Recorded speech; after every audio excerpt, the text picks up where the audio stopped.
Yan, exactly 3 p.m. na, kaya hello anak.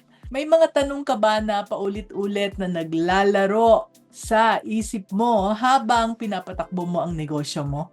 Parang stuck ka ba sa marketing, sa sales, sa team mo at saka iba-ibang mga challenges? So anak, today is different. Today, wala tayong guest. Ako ang guest, no? Ako ang sasagot sa lahat ng tanong mo. Yes, ikaw ang bida, ha, anak?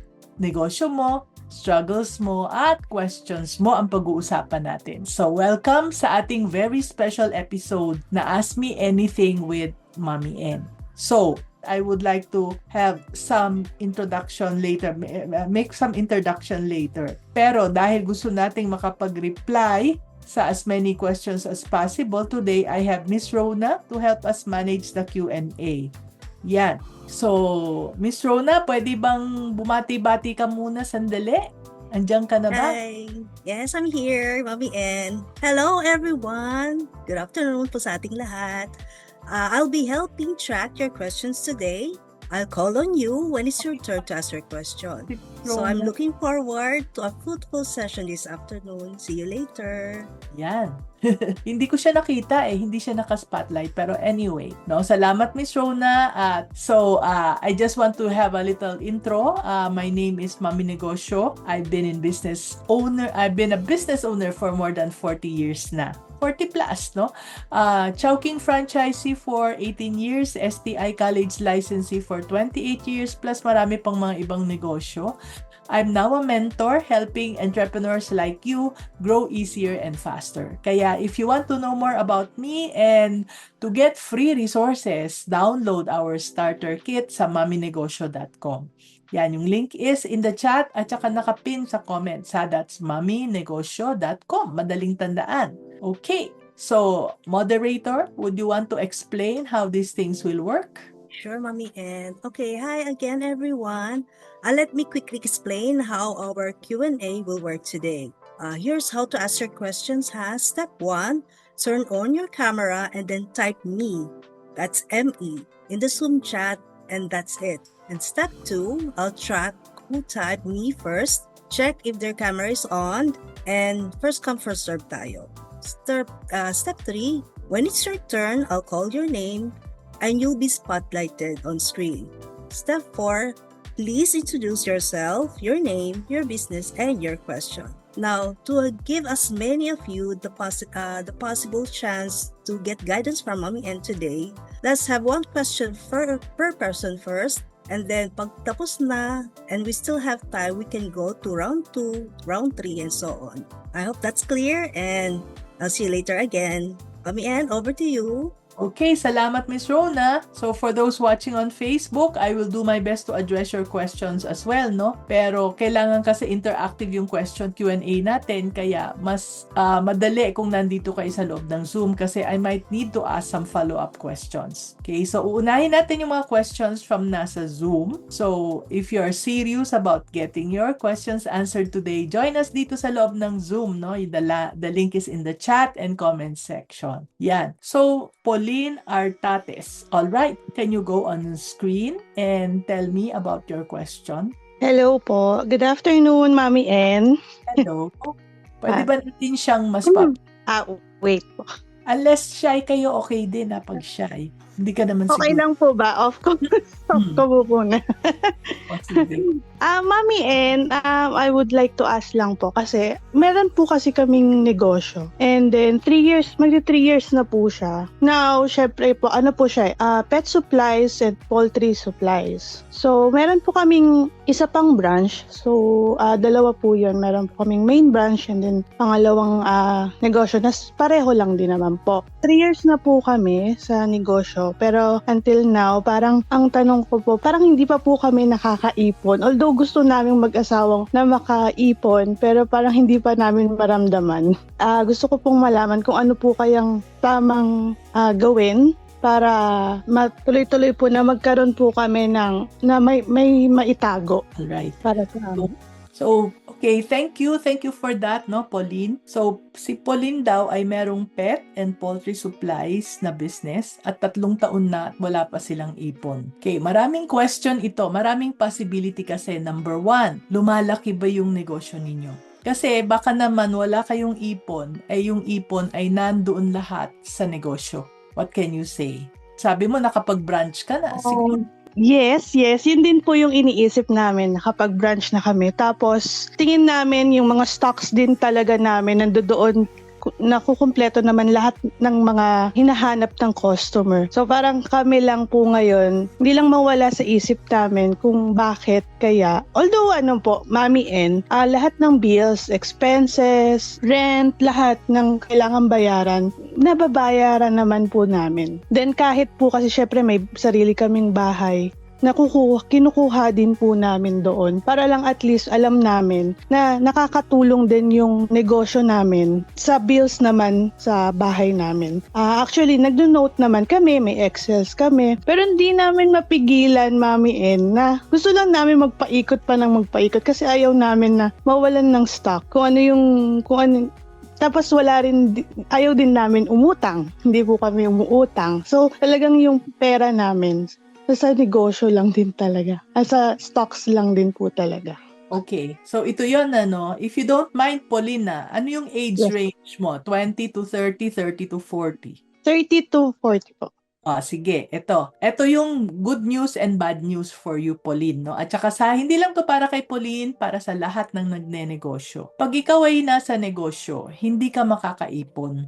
Harapin mo na yan, tanggapin mo na yan as early as possible. As long as you are in business, you are growing your business. So ako, more than 40 years na kami sa business. Wala kaming iniipon dahil lahat ng pera napupunta sa negosyo. That's why yung aming jewelry store, 27 branches na. Kaya kung tatanungin mo, nasaan yung ipon? Nandoon sa negosyo. Pinalalaki namin, pinalalago. Kasi makakaipon ka lang kung hihinto mo na yung pagnenegosyo mo, kung hihinto mo na yung pag-expand. So yung may ipon-ipon, yan para sa akin, yan ay yung employee mindset. Dahil if you have an entrepreneurial mindset, pinapaikot mo. Kasi bakit ka mag-iipon? Itatago mo sa alkansya, patay yung diba? O kaya ilalagay mo sa bangko, konti lang yung interest. Bakit mo ilalagay kung kumikita naman yung negosyo mo? Yes, opo. So, yun. One thing though, may nabanggit ka na yung ginagasto sa bahay ay kinukuha ninyo sa negosyo. What I would like you to learn now, no, since 3 years na kayo, is kayong mag-asawa, dapat meron kayong fixed na salary na yun ang gagalawin ninyo. Kung magkano man yun, say 100,000 a month, kung kaya ninyo, tigwa 100 kayo, or yung isa 100, yung isa 50, depende. No? So, ang sikreto is, dahil nafe-feel ninyo na wala kayong sariling pera, it's because hindi kayo nagtatabi ng para sa inyo. So, yes po. what will work for you, Pauline, is to get a salary, kayong mag-asawa. Dapat may sweldo kayo. Pag 15-30, sumweldo yung mga tao nyo, Opo.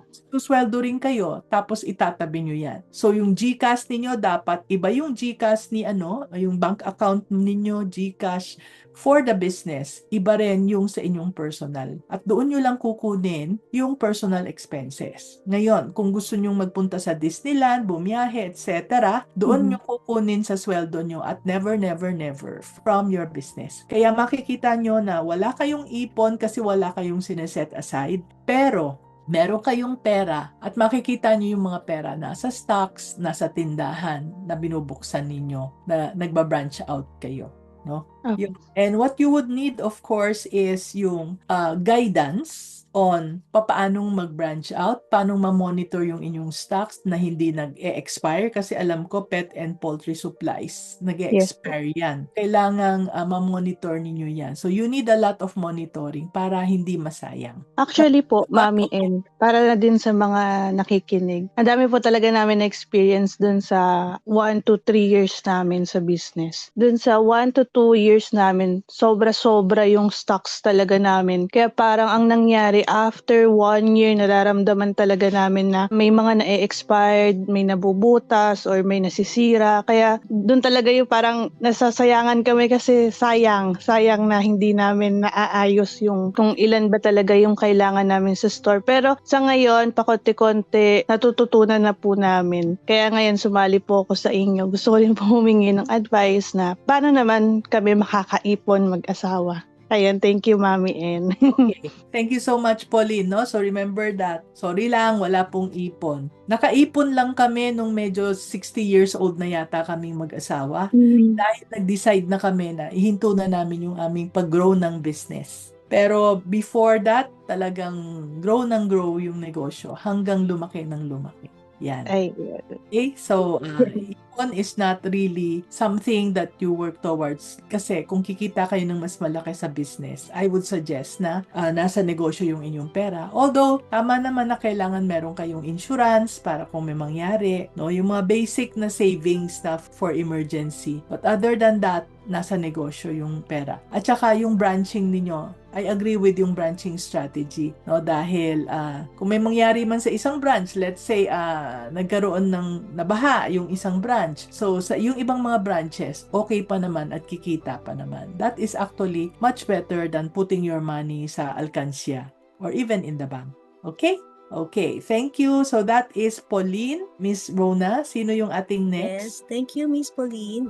The next one that we have who typed me is Gladys de la Cruz. Yan. Gladys, are you here? On screen? Can you please switch on your camera and your mic? Hello po, Mami N. So, first time viewer niyo po ako. So, Hi, Glad. yun. Welcome. Kaya po namin, Glady po. Glady ang pangalan ko po. Yes. Welcome po, Gladys. Hello po. Bali po, first time ko pong napanood kayo, kaya namin kayo na-discover ng husband ko kasi medyo nagsa-struggle kami sa business namin na parang gusto na namin i-close. Bali, franchise po kami ng aesthetic clinic. So, Okay. mag 2 years po nung October yung business namin. Meron po akong 1 staff lang, tsaka ako po. So, naging busy po kasi ako sa pregnancy and sa baby ko. Ngayon, ang nangyayari this year is parang break-even lang palagi or minsan negative pa, ganyan. Pero yung business po din namin, since kakilala or sister-in-law ko po, parang 70% din nung business namin utang. Ngayon, ang nangyayari po sa amin, wala nang ipon, minsan negative pa. Paano po kaya yung dapat namin gawin para ma-improve pa yung business namin? And then, mas igi po bang, since franchise kami, mahirap mag-branch out, mas maigi po bang parang gumawa kami ng another business para sa amin? Or paano po, medyo ano po kami, torn between kung paano ang gagawin. Okay, thank you, Gladys, for your question. No? So, ang question mo is, franchisee kayo ng isang aesthetic clinic at parang nag-break even lang pero hindi nyo alam kung itutuloy pa ba o hindi. No? Or to look for another business. In the first place, ang tanong ko, Gladys, bakit kayo nagbukas ng aesthetic clinic? Bali, mahilig din pong mag-ayos-ayos, and then yung sister-in-law ko nga po yung parang pinaka-may-ari nung pina-franchise namin. Franchise out namin. Kaya mas madali po para sa amin mag-start ng business. Kumbaga, tinutukan kami kung paano gawin po yung mga system and everything dun sa business po. Okay, so clarification, no? Ang sister-in-law mo ang franchisor. Opo. Alright, tapos yung sinabi mong 70% na utang ninyo sa kanya? Opo. Oh, so ang bait naman ng sister-in-law, no? Na pinautang pa kayo, nag-umpisa pa kayo ng Bali, ano po? Opo, bali nag-down lang po kami sa kanya para mag-proceed yung franchise po. Okay. So, hindi porke mahilig kang mag-ayos ay the best business na for you ang aesthetic clinic. Yon, no? So, I want to clarify that, no? Let me tell you yung case namin. Mahilig kaming kumain. Kaya naging franchisee kami ng Chowking. Pero, di ba, ang sarap ng pagkain ng Chowking, di ba? So, enjoy namin yung food ng Chowking, kaya kami naging franchisee.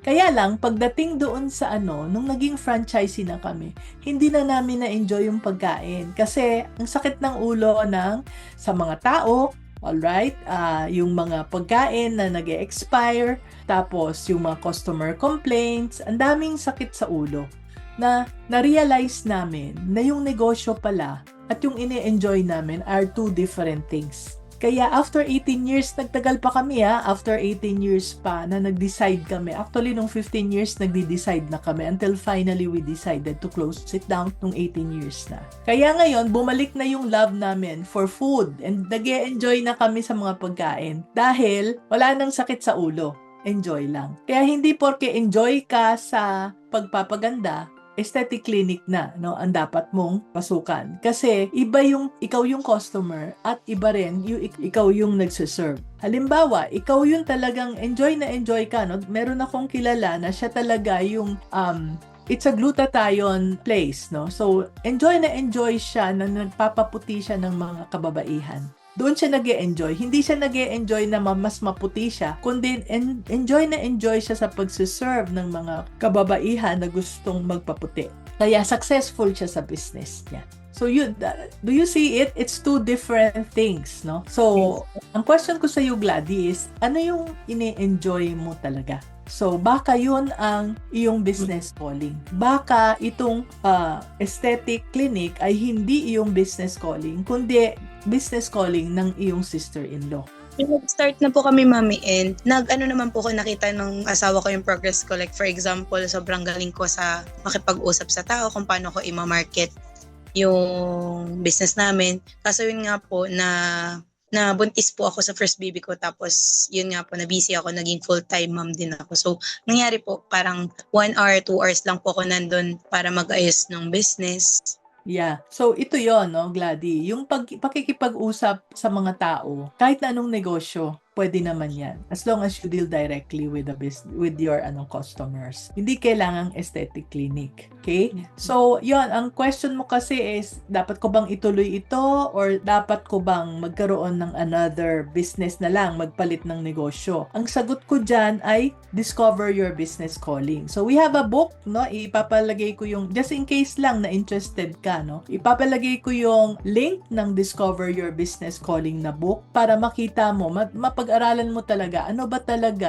talaga ang business calling mo. Hindi ko ma-explain yung buong libro dito, pero you might want to read it. It's not very expensive. It's only $4.50. So, you can go through it and do the exercises. Now, balik tayo, no? Hindi ako nandito para magbenta ng libro. Nandito ako para masagot yung question mo. So, ang question ko lang sa iyo is, sabi mo, nung una, okay naman yung negosyo namin. Sabi ng husband ko, enjoy naman ako, etc. Kaya lang, nabuntis ako, etc. No, yung kwento mo. Ngayon, ang question ko is, bakit nagbe-break even ang aesthetic clinic mo?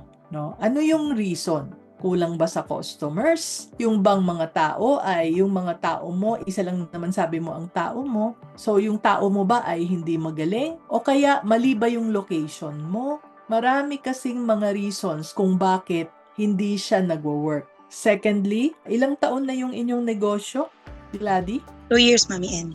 2 years. So usually, ang negosyo, hindi mo malalaman kaagad kung okay siya o hindi. Kailangan, alam mo kung ano yung maginagawa mo.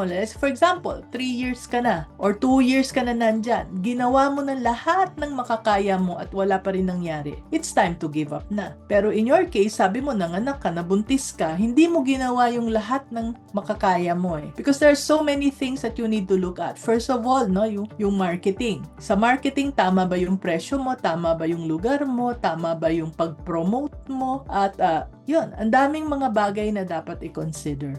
Alright? Again, Yes, it's one of the things, no? So, kung ang question mo ay, tama ba tong negosyo? Ito ba dapat ang negosyo ko? The book that I would like to recommend is Discover Your Business Calling. Pero, kung ang question mo is, Mami N, ano bang dapat kong ginawa para masabi ko na ginawa ko na yung lahat ng dapat kong gawin? Again, I would want to recommend the other book, yung Grow Your Business Pinoy. If you look at the Grow Your Business Pinoy, nandoon sa page 90, kung ano yung dapat mong ginagawa, 7 bagay yon na dapat mong tinutukan para mag-grow yung iyong negosyo. No? So, nandoon, I could not again explain everything, but I hope pwede kang mag-refer doon sa yung table na nandoon because nandoon lahat yung dapat mong gawin. Do everything you can. Ngayon, pag talagang ginawa mo na lahat at wala talaga, siguro hindi talaga. At least, if you close down the business, wala kang regrets. Wala kang, ay sayang, walang sayang, walang panghihinayang. No, I have also closed down a lot of businesses pero at that point na bago ko isara, alam ko na ginawa ko na yung lahat ng aking makakaya.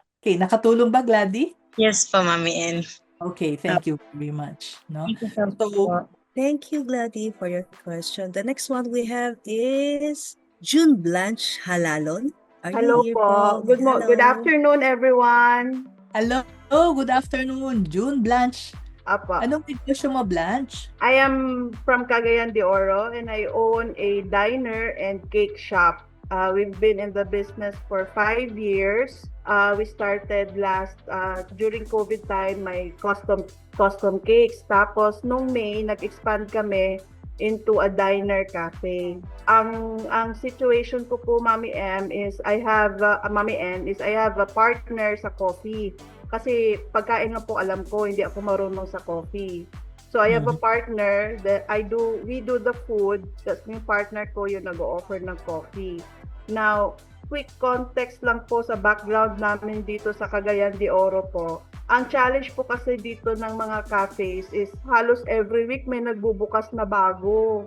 I'm sure you can relate to that, Mami N. So medyo doon ako nag-start mag-worry kasi syempre we have to be up to date with what's going on with the industry in our location. So, pumapasok sa Facebook, oh, naku, may bagong bukas na naman, mas aesthetic pa, mas ganito, mas maganda. Tapos, well, I'm a self-educated business person kasi I used to work for corporate before I became a business person. Wala talaga akong formal training. So, baga, for the last 5 years, trial and error ang ginawa ko.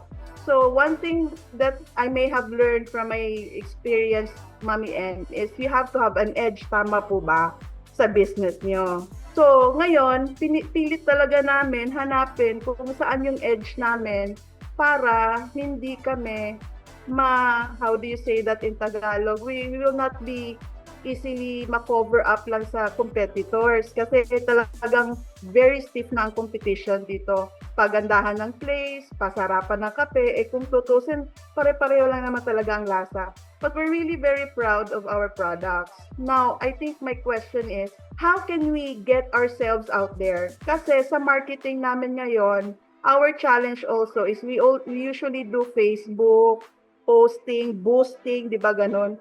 Mahal na masyado ngayon, Mami N, ang Facebook. Dati-rate, makakapag-boost pa yung anak ko sa to promote our, like 300 to 500. Ngayon, kapag daw iPhone, may dagdag na daw po yatang fee. So, and the worst thing there, hindi na daw ganun ka-effective kasi masyado na daw nai-stretch out yung audience yata nung pag-boost if I'm right kasi yung anak ko gumagawa ng marketing. So ang alam lang talaga namin ngayon is yung online posting sa IG, whatever, kung mga ano man yung online na marketing. Now I think my question is, ano pa ba ang ibang effective marketing tool, Mami N? Yan. Thank you very much. No, I love Cagayan de Oro. We have Thank you a branch there sa Ketkay. Apa. We're trying to get into SM and to Ayala, but we could not.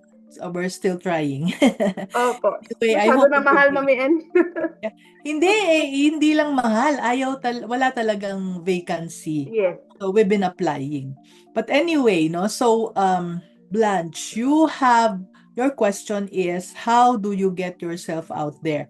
You have 5 years of experience as a cake shop. Tapos nag-shift kayo into a diner. So hindi problema yung partner, no? That's not. I thought at first it was the partnership which was the problem. Yung diner just 1 year pa lang. Yes, barely. We started last May po. Your concern is yung diner, hindi yung Opo. cake shop. All right. So sa diner ba, ang tanong ko is, anong meron kayo na wala yung iba? Actually, masarap lang yung food namin, pero wala kaming specific item na exclusive lang talaga sa amin. So we usually offer the same pasta, snacks, sandwiches, ganun po, Mami N. Yeah, so do you have mga suki who goes back Yes. to you again and again? Yes po. Yeah. Have you inquired kung bakit sila balik sa inyo? Yes, actually naman, pag kinakausap ko yung mga customers namin, laban na yung mga returning customers, marami-rami na rin yun since we started in May. Kasi parang nakuha din namin yung cake customers namin. So yung mga old customers namin, na-pull back, namin sila sa diner. So yun, medyo comfortable na kami makipag-usap sa kanila. Kasi tinatanong namin, talagang sinasabi nila masarap at affordable. Pero wala talaga siyang exclusive na kumbaga how do you call brand na pag ganito sa amin na talaga makakain kasi we usually do the normal cafe food. Yeah, it does not matter, no? It does not matter tulad ng Sans Rival is in many restaurants, 'di ba? Hindi lang naman you go there for the Sans Rival or Yes. anything. No, it does not matter yung sinasabi mo. Kaya lang valuable 'yon, no? Ito kasi Blanche, no? Sometimes we do not know why we are special. It is our customers who tell us why we are special. But the mere fact na pabalik-balik sila sa tindahan ninyo, sa diner ninyo, it means they're finding value in what you are doing. No? Which means na tingnan mo ano yung pinakapatok na food. Let's say you said you're serving ordinary lang kami, pero I'm sure meron kang mga best sellers dyan. So yun ang pwede mong i-highlight. Okay? The words are value proposition, no? I want you to remember the words value proposition. Anong value ang binibigay ninyo sa customers ninyo kaya sila balik ng balik? And yon ang i-highlight natin. So when your daughter or son is the one putting out yung nagbo-boost, no? By the way, boosting does not work. Go really create Facebook ads talaga. Boosting kasi is parang shotgun approach siya. Samantalang kung Facebook ads talagang focus kayo. So you should have a focused message. For example, ang iyong tiramisu is the best thing sa iyong diner. So talk about tiramisu all you want, all you can. Lahat tiramisu. Kahit na marami kang ibang mga offering, talk about tiramisu. Because that is why people are going back to your diner again and again and again. Okay. So, focus. Tapos, hindi lang kayo basta-basta kung saan-saan nag-a-advertise, no? Kasi, sabi mo nga, mahal. Pero sa totoo lang, hindi naman mahal ang Facebook ads. Mura ang Facebook ads compared to the other traditional way of having ads. It's just that because this is season, December, kaya siya mahal. Sobra-sobra, doble-doble, triple ang gastos sa Facebook ads ngayon. Dahil you are competing now with the other brands. Everybody is advertising. But so, pwede kang mag-lie low at this time, pero balik January, you can continue your ads. But then, first of all, when you do ads, you should be clear about your message. What is your value proposition? What is it that you want people to know more about you? Hindi lang basta ad ng ad. Second, the people who go to you, no? It's a source of a lot of information. No? The customers who really go to you, tanungin nyo, ano yung kanilang pinapanood? Are they in Instagram? Are they in Facebook? Baka naman wala na sila sa Facebook. Tapos doon pa tayo nag-advertise. Nagsasayang tayo ng pera. No? Get to know them. Try to find out what their habits are. And try to find out also where did they learn about you. And doon kayo mag-advertise. Okay? Po. Nakatulong ba, Blanche? Yeah, nakatulong naman. Salamat Okay. po, Mami Ann. That's all for now po. Thank you, Blanche. And I'd appreciate a review sa ating Facebook page. Thank you po. Shona, over to you. Hello, thank you, Blanche. And before we cut our round for this hour, may I call on Miss Maiko to open your camera and mic? Hello po, Mami Ann and Miss Rona. Good afternoon po. Hi, Miss Maiko. Hello po.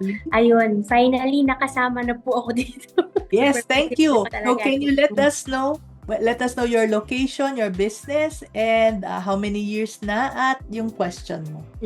From San Pedro, Laguna po. And yung business po namin mag-asawa, actually medyo madami. Madami yung business namin.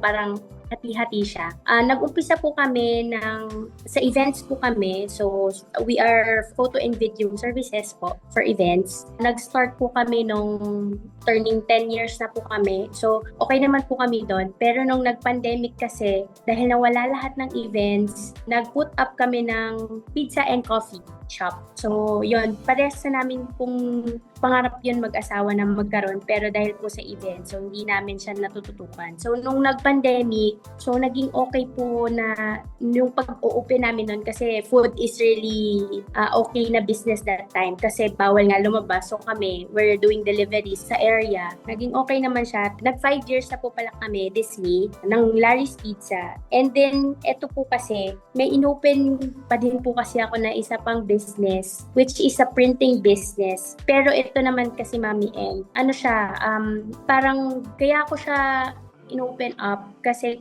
kailangan din namin siya sa photo and video services namin, which is parang magka-connect lang siya na parang business. Magka-connect lang siya. So, bumalik kayo sa events after nung nag-open Yes up. po.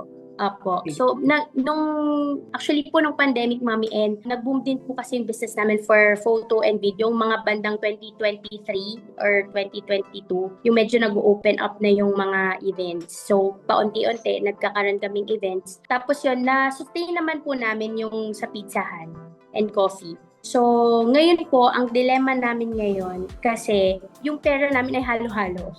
So, ang sabi nyo nga po, dapat magkahiwalay yung pang personal and pang business. So, ang nangyayari po kasi, kunwari sa photo and video, yung sa ibang companies namin, hindi agad nagbabayad. So, nakukuha namin yung pera ng pizzahan. So, nagkakaganon po yung nangyayari. Tapos, at the same time, parang kay Miss Pauline kanina, na nagagamit din namin siya for expenses ng house, ng bills. Actually, okay naman po kami na babayaran naman po lahat ng mga kailangang bayaran, pati mga utang. Ang problema namin ngayon is how to handle the finances na kung paano siya magre-restart back to zero. Kasi as of now po, hindi po namin alam kung paano siya i-handle. Hindi namin alam kung paano kami magre-restart. Kasi gusto namin sana gawin yung sinasabi niyo po, na ihiwalay yung business money to personal mo. Yun. Okay, so this is a question from Maiko, no? Meron silang halo-halo na hindi halo-halo ang negosyo nila, kundi tatlo yung kanilang negosyo. Ano po siya? Connect. Events, hindi connect actually yung pizza and coffee delivery, pero yung printing Ayun po. connect. Anyway, so there are 3 businesses and nagsishare yung kanilang kaperahan, including na yung kanilang personal. So thank you for your question, no? Kung papaanong i-handle ang pera sa inyong tatlong negosyo plus your own personal expenses, no? Just like what I advised Pauline kanina, no? You need to get a salary. So, what we did sa aming negosyo, dahil noon, dumaan din kami sa maraming negosyo, bawat isang negosyo meron kaming sweldo. So, meron kaming 10,000 dito, may 10,000 doon, 10,000. So, lahat ng business namin, may sweldo kami sa bawat isa. Para pag na-total is 30,000. This was a long time ago, no? Kaya medyo maliit lang yung aming sweldo. So, tigta 30,000 kaming mag-asawa, so 60,000 yung aming sweldo every month. Doon lang namin kinukuha yung gastusin namin sa bahay. Alright? Tapos, hindi naman kailangang nakahiwalay yung pera ng bawat negosyo physically, pero dapat sa listahan. Or do you have a bookkeeper handling your finances? Yes po.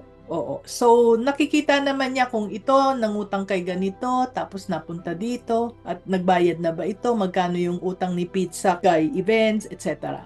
Can you trace it? Actually po, Mami Ed, yung sa bookkeeping namin, yung accountant na nag-handle nung sa mga BIRs and everything. So, ang ginagawa po kasi niya, parang nagbibigay lang ako ng kunwari, Ate Mayet, ito po yung kinita namin for the month of ganyan. Okay, So, I yun get lang yun. Siya lang po yung it. nagagano.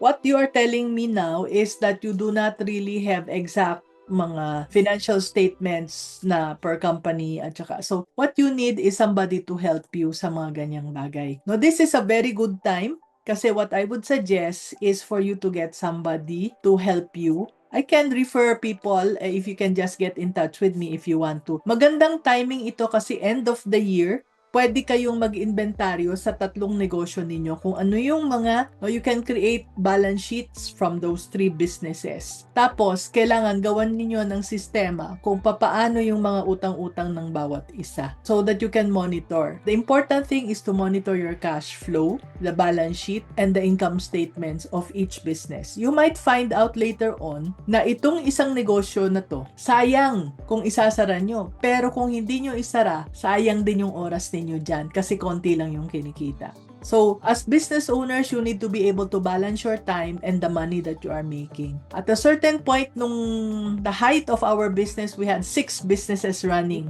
And then we found out na ito pala ay kumikita pero kinakain naman na oras ay ang laki-laki. Ito naman, konti lang yung oras na kinakain pero mas malaki yung kinikita. So why not just expand this business and close down this? Kaya we started closing down business only when we learned na ay ito pala. Kapag dinagdagan mo kasi, for example, no, if you find out based on your numbers that events is stressing you out dahil events is not constant. 'di ba? Kung minsan meron, minsan wala. So, you might decide to close down events and just focus on pizza and coffee. And then open a lot of branches along San Pedro area or even sa mga karatig po. Kung maayos yung inyong feedback, yung numbers, no? Hindi lang benta, kundi pati yung ginagastos ninyo, plus the most important thing is the time that you are spending inside the business. Yon, no? So yun yung madaming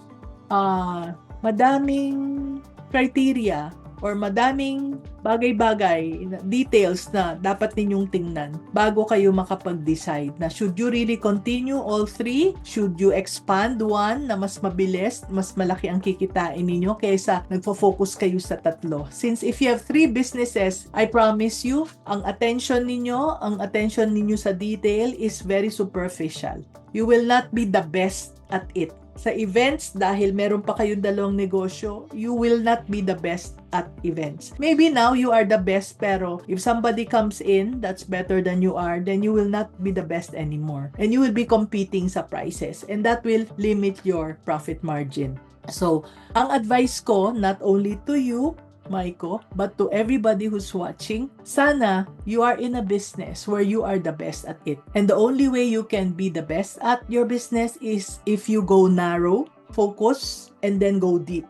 Be the best. So yon, how to handle it, you need somebody really to help you fix the records. Tapos, split up yung personal money from business money. Pwedeng yung 3 negosyo, nakahalo yung pera nila, pero sa recording, hiwalay. Para hindi kayo mahilo. No? But in our case, it was easier for us to have bank accounts na separate. Kahit na same bank, transfer lang. Para na monitor namin kung alin yung pera ni negosyo 1, negosyo 2, negosyo 3. Nakatulong ba, Maiko? Yes, sobra po. Okay, so yan. No? So again, if medyo nabitin, kulang, may follow-up questions at naubusan tayo ng oras, you can always message me.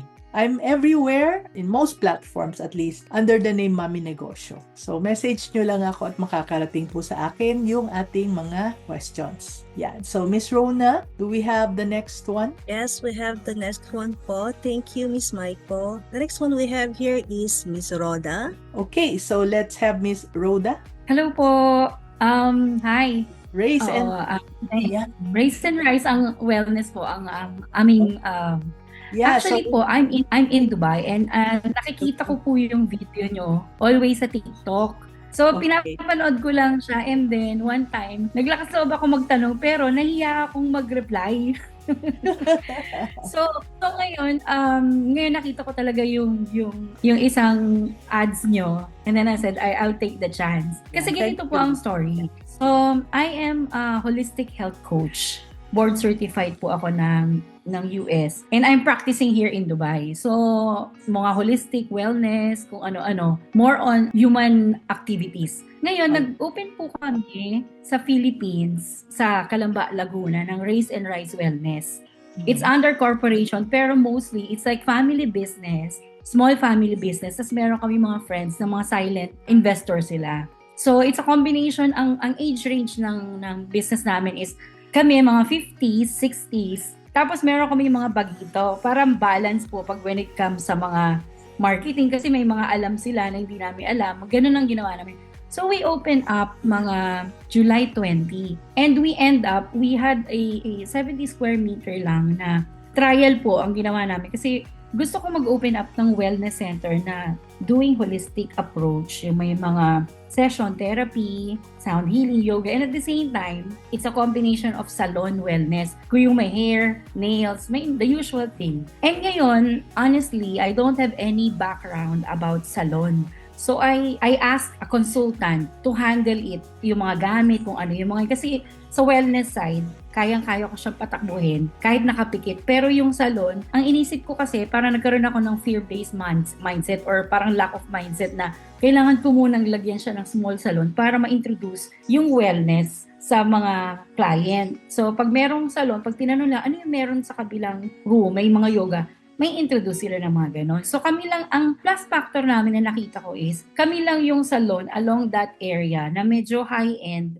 Tapos may offering ng inside and out beauty. But then, nung nag-start kami ng July 20, August, nakita ko yung nag-struggle kasi we're in 6 months pa lang po eh. 5 months pa lang kami, 6 months kami next year. So, dumaan na kami sa stage na talagang zero, abono, nag-aabono kami until now. And then ngayon, hindi pa rin kami nakaka-break even kahit na December. So, ang nakita kong parang struggle is marami kasing nagdi-DIY tsaka nag-home service, which is hindi namin ginagawa when it comes to salon area. And parang may lacking kami ng side na parang naiiwan yung wellness area namin. Yung mga yoga, meditation, dun sa salon. Parang minsan na-overfocus kami. So, ang question ko po is, how can we balance the flow of our customers? Kasi minsan marami kaming customer, minsan talagang zero. And then, nakikita din namin na yung area kasi namin para siyang tago. Although, along the road kami, pero kailangan namin siyang ipakilala talaga. Pero malaki, na-feel ko, malaki yung potential no business na yun. Kaya lang, hindi namin nabibigyan. And the thing is, nandito ako sa Dubai. Ang nag-handle po nun is yung daughter-in-law ko na nakatira na rin doon, and then nagmamanage kaming lahat. So, ang question ko is, how can we survive this trial? Kasi alam ko kayo, ang dami, ilang taon na kayo eh. Kami nag-uumpisa pa, parang baby pa lang kami. So, hindi namin alam ano ba, isasarado ba natin to? Ililipat ba natin ganito? So, hindi namin alam kung anong decision ang gagawin namin. Either, go-continue ba namin yung salon, yung wellness, or something. Kasi we do workshop po, yung like one-day wellness retreat, mga ganon. Pero hindi pa po ako nagkakaroon ng time na full blow na lang kasi nandito po ako sa Dubai. Yeah. Yun po yung question ko. Yeah, and in terms of money naman, nag-hire po kami ng consultant to manage our BIR, and meron akong sariling system na para makita yung profit and loss, mga ganyan. Kaya lang syempre, ganyan nakikita ko kasi na kulang tayo dito, kulang tayo sa ganun. And pag pinapanood ko yung mga video nyo is, you were stating na kung saan kayo nag-excel, yun yung i-focus. Parang gano'n, yun yung i-focus. Kasi bakit ka nga naman mag-focus dun sa area na talagang kulang? Yun yung isa. So ang question ko is, how can we survive in this? Kasi nakita ko, parang iniisip ko, talaga ba, kailangan bang mag-struggle talaga ang mga business owner ng ganito in 2 years bago makita? Parang yun yung kailangan ko talaga bang ganun? Sige, Rhoda. No, so Rhoda is asking, no? So si Rhoda ay based in Dubai and she started with the Race and Rice, which is doing very well sa Dubai, no? It's the same brand, right? Yeah, online po siya ng mga aromatherapy, workshop, tapos may mga small items din po ako. Okay, great. Now, what she did was she opened up a branch dito sa physical store sa Calamba, and it has not been doing very well. Pero even before she started, she felt that there's a need for her to put up a salon. So Race and Rice dito sa Philippines, sa Calamba specifically, is also a salon na high-end. Alright? Yes, and may wellness po siya. Ang kakaibahan niya is meron siyang yoga, meditation, sound healing, tapos may mga Reiki, may mga aromatherapy, pero may nails, hair, and din po kami. Yeah. So, ang sa akin is, first of all, ano ang balak mo? Do you want this to be a business na dito sa Pilipinas, or tinutulungan mo lang yung iyong daughter-in-law so that they can start something? Actually, gusto ko talaga sa Philippines kasi corporation ang ginawa namin eh. So parang lahat kami may share sa business na yan. So talagang gusto namin gawing baby talaga siya dyan sa Philippines. Kasi wala naman kaming balak mag-stay din dito ng matagal. O pwede na kaming after the 65 years old ng husband ko. Pero now, ang iniisip ko is magpaganong-ganon na ako dyan sa Philippines. Oo. Kasi ito, one thing, no, na the bad news is, I've been doing this for siguro 8 years na. Wala pa akong kakilalang OFW na nag-succeed sa negosyo na hindi siya nag-for good. No? Yung iba nanay, yung iba, sister-in-law, daughter-in-law, kapatid, kung ano man. So, as long as the business is not really, you are not really in the business, it's hard for you to start it remotely. Yon. First of all, because you do not know the problems. They will tell you kung ano yung problema. Hindi mo alam, wala ka dito eh. Kaya, mahirap. Yeah. No? So, yon, no? So, ang binigay mo lang sa akin na version is yung alam mo na sinasabi nila. No, sometimes zero, sometimes wala. So, bakit nasi-zero? Anong ginagawa nila at nasi-zero? Anong marketing ang ginagawa nila? Ano yung mga efforts na ginagawa nila? Not to blame them, but maybe they just don't know what they're doing. Kasi, syempre, hindi nila ito konsepto, hindi nila ito negosyo. Alright? So, yun yung bad news na I would like to share with you. Kung mag-succeed man yan, you are the first one na sabihin mo sa akin kasi gusto kong makarinig ng success story. But so far, ang dami ko nang nakausap. Nakakalungkot. Pero, yun, with high hopes, they want to start a business while they're abroad. Tapos, they hope na mag-okay para makauwi sila. Pero it doesn't happen because they're not there. So the only way it worked for some of the OFWs that I have mentored is that talagang they bit the bullet and say, uwi na kami regardless. Tapos syempre they had to take a pay cut. Kung magkano yung kinikita nila doon, pagbalik nila sa Pilipinas, talagang nag-umpisa sila from scratch. But then they were able to. So walang pagsisisi dahil napalaki nila. Especially ikaw, since you already have the experience in Dubai, you already know how to handle it here. Now, secondly, no, that's the first thing. Second thing is that hindi ko ma-imagine yung salon na may wellness. Kasi it doesn't look like it's the same people. Parang na-dilute mo yung iyong brand eh. Parang, salon ka ba or wellness ka ba? Kung wellness ka, wellness na lang. Yon. Bakit ka pa nag-salon? Yon. Kung salon ka, makikipagbakbakan ka sa iba-ibang salon and ang perception sa iyo ay salon. And that is where you are taking a hit. No? So, if you are wellness, no, sa Raise and Rise, you want to focus on that, then I suggest you be more visible. Sino ba yung mga naging suki mo sa Raise and Rise dito sa Pilipinas? Do you have? Can you pinpoint some suki? No, just like yung kaninang tinanong ko, sabi ko kay the lady from Cagayan de Oro, sabi ko, sino ba yung pumupunta na sa iyo at pabalik-balik? Alamin mo kung bakit. Same with your business. Sino yung pabalik-balik na nasa-serve mo? Is it aromatherapy? Is it Reiki? Whatever it is na services na pinoprovide mo, then yun ang dapat na ibandera mo sa social media, kung sa social media sila. Or kung saan man sila, kung nasaan sila, alamin mo. Kasi kung nandoon ka, kilala mo sila. Nakakachika mo sila. No? If you're in Calamba, it would be very easy for you to do that. But since you are not there, it's so hard. All right? So yun. If it is wellness, I believe if it is wellness, hindi although location matters, pero yung usually naman yung mga mahihilig sa wellness, kaya naman nilang sumakay ng, di ba? Kaya kahit natago, the important thing is, alam nila na there is such an establishment. Meron namang billboards papuntang Calamba. Meron naman po. Meron mga signboards, mga ganun. Yes. So, that could be, kaya lang, kung hindi nila alam kung salon ka or wellness ka, teka muna, no? Pero kung maipakita mo kung ano talaga yung makukuha nila, no? So, what happens when you do Reiki? What happens when you do yoga? What is it? What is it that I will get? Anong benefits ang makukuha ko? So, your marketing message has to be very, very on point so that the woman, I assume na babae yung target market, so that akong babae, makikita ko na, gusto ko yan. Ako yan. No? Ako yan. Diyan ako pupunta. Mag-i-inquire ako. Pero kung manicure, pedicure, or hair color, maybe not. Maybe I can just go somewhere else. Marami naman akong mga suki na manicurista and no?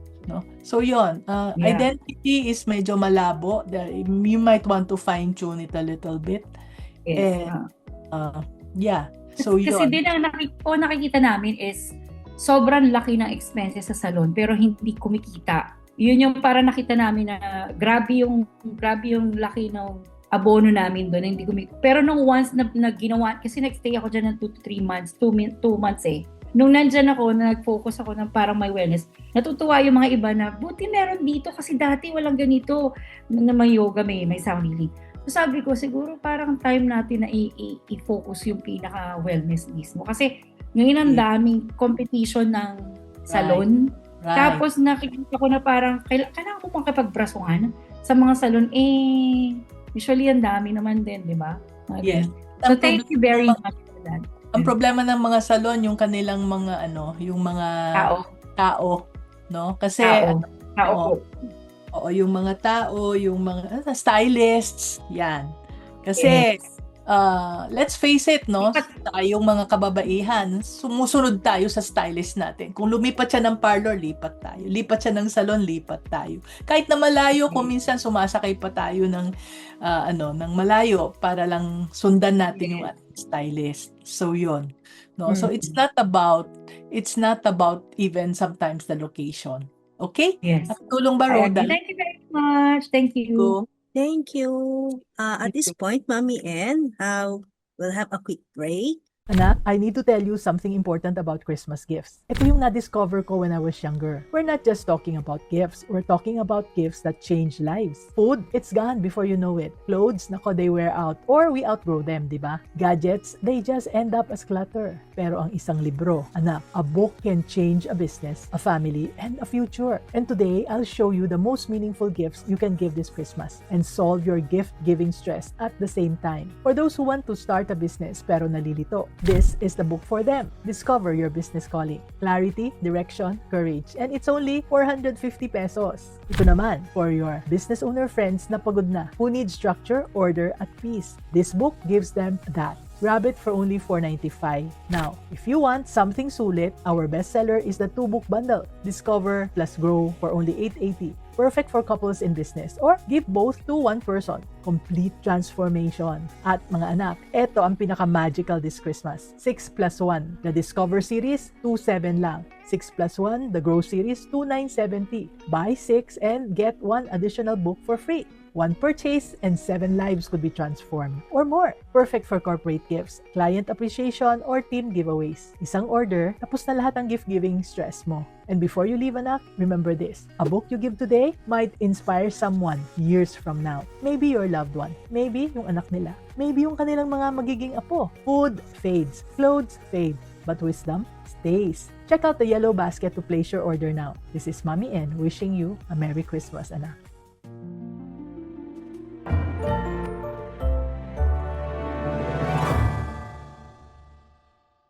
Yan. So you can get the books no sa TikTok store.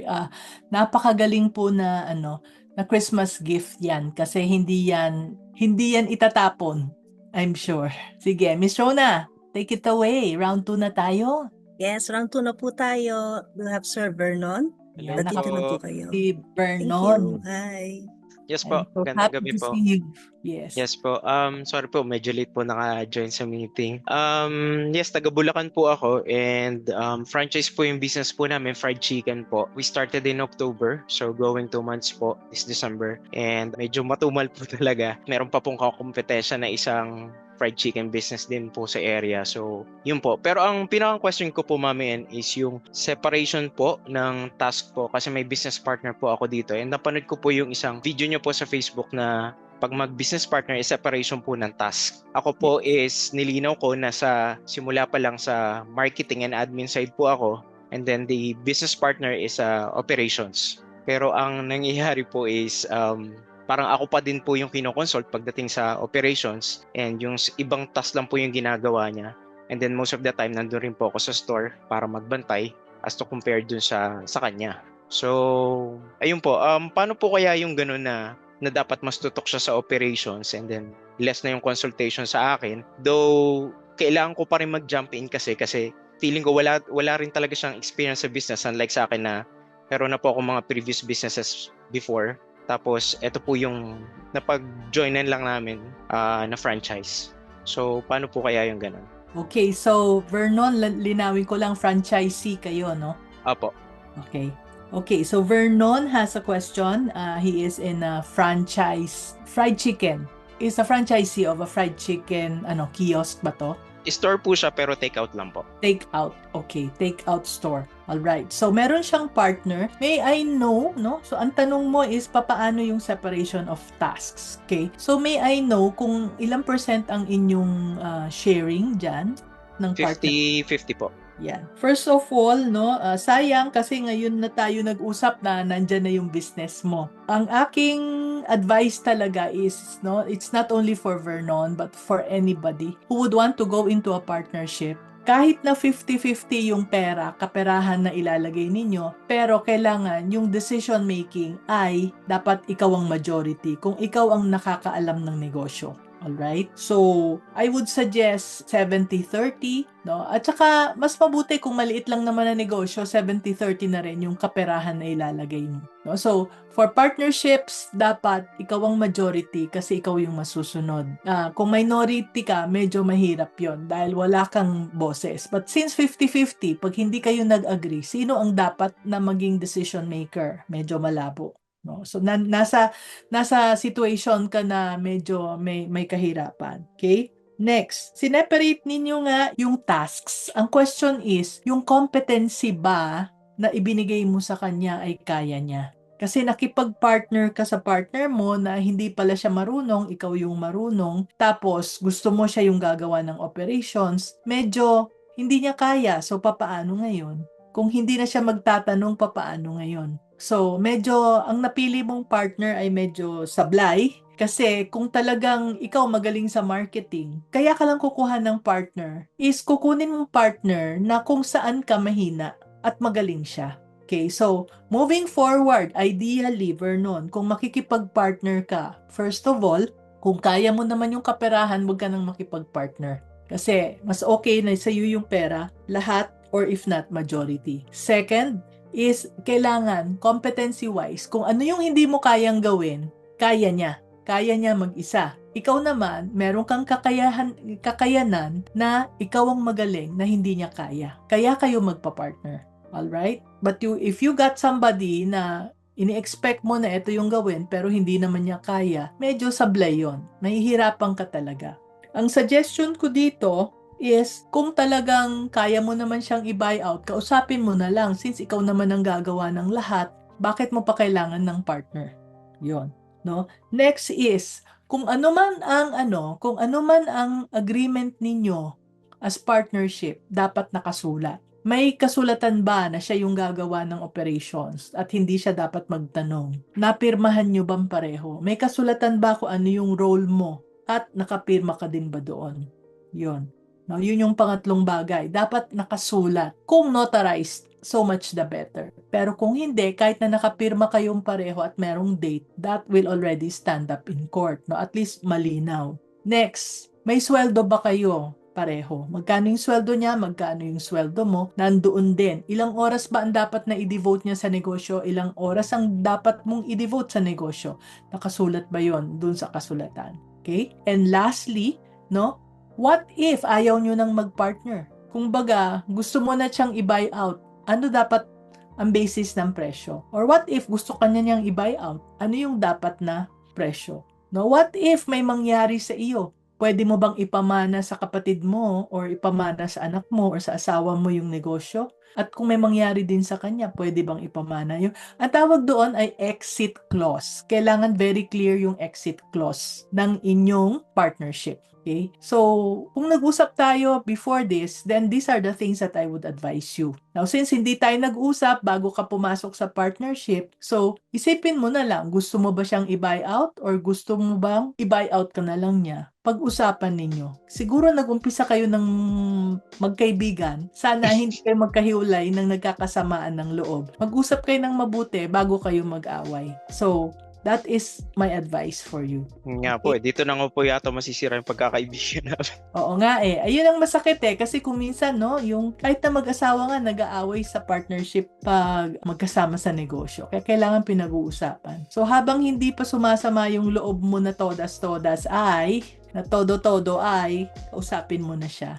Kasi the goal is, sabihin mo, ayokong masira yung friendship natin, kinausap ko si Mami N, mali pala yung pagpasok natin, ayusin na lang natin. No? Mali yung pagpasok natin sa partnership. Kaya, So, yeah. No, this video will be in Facebook, so pwede mong ituro sa kanya na, ito, nag-usap kami at ito pala, sablay pala yung way na nag-partnership tayo. Apo. No? Sige Sana po. nakatulong, Vernon, and Sorry po, add ko na rin po dun sa mga business owners po natin na may mga physical location po based dun sa visibility. Pwede nyo rin pong gawin na mag-setup ng Google Business Profile kasi people are also looking for services sa Google. So kapag nasa Google Business Profile po kayo is mas malaki po yung chance nyo na makita yung business ninyo and pa-reviewin nyo lang po yung mga customers ninyo para mag-rank po yung Google Business Profile ninyo sa Google. Yun po. Yes. Yeah, thank you very much, Vernon. No? So, Maiko, I hope you were listening. Yung sinasabi mong hindi masyadong makita yung iyong salon, yeah, sa Google My Business, no? You can always, libre lang yun, walang bayad yata yun. Okay, Miss Rona. Hello. Thank you, Sir Vernon. Next we have is Miss Mika. Hello po, good afternoon. Sige. Mika, tell me about anong negosyo mo, ilang taon na at saan ka located? Okay. So, yung business po namin is located dito sa Marikina. Ang business po namin is a construction company, specialization in mechanical works. We've been in the business na po for 3 years. Okay. So, ang dilemma po kasi sa construction business is yung sa pagko-collection na with the clients. Most of the clients namin naman may mga contract. May sinusunod na let's say 30 days after namin ma-send yung billing, dapat makapagbayad na sila. But the problem is, most of ng clients, which is corporate din naman yung clients namin, is hindi sila nakakapagbayad on time. Halimbawa, 15 days lang yung nasa terms na dapat makabayad na sila. Ang nangyayari, umaabot ng 2 months or 3 months, which nakaka-affect na sa cash flow namin. Though nag-constant naman yung follow-ups namin via email, via call, pero nag-fail pa din kasi si client mag-pay. Tapos, dahil naapektuhan na nga yung cash flow namin, dun din nagre-resort kami na kailangan na namin mag-loan, which is na-understand naman. Ang question lang namin, ang question ko po is, paano ako, o ano yung way na makakasingil ako sa client na hindi naman siya offending, na hindi, kumbaga parang hindi masisira yung relationship namin kung masyado akong pushy maningil. Yun po. That is a very, very difficult situation. So this is Mika. Mika is owns a 3-year-old construction company na specializing sa mechanical area of the construction, no? At ang kanyang question is collection dahil yung kanyang mga customers ay hindi nagbabayad according to agreement. So, papaanong makaka-collect na hindi naman masisira yung aming relationship? Ang question talaga is, gusto mo pa bang i-maintain yung relationship with mga clients na ganyan? Kasi kung gusto mong makipag-maintain ng relationship sa mga clients na hindi nagbabayad on time, it means na next time, ganun at ganun at ganun pa rin. Kaya, one of the things na ang naalam ko is people who go into contracts like this is meron silang mga clauses sa kanilang agreement. So, pag nagbayad ka within that period of time, then you have, for example, 30 days to pay. Tapos, kapag nag-exceed is, i-compute namin yung interest at such and such percentage. So, kung meron kayong ganon, then pwede ninyong i-impose yan. And, kung talagang, hindi talaga sila magbabayad, you will just have to, depende kasi yan sa closeness ninyo. Pwede mong kausapin na pwede po ba na ikaw yung magmamakaawa dahil ikaw ay nangangailangan ng pera, ikaw may problema sa cash flow. Wala na po kaming pang sweldo. At kung hindi pa rin, then we might have to get a collection agency. Ayaw naman namin mangyari yan. Ganon. Magandang usapan, in person will be most effective kasi if you are going to lawyer up, medyo nagkakasamaan na ng loob. So, do it in person, kausapin sila ng mabuti as much as possible.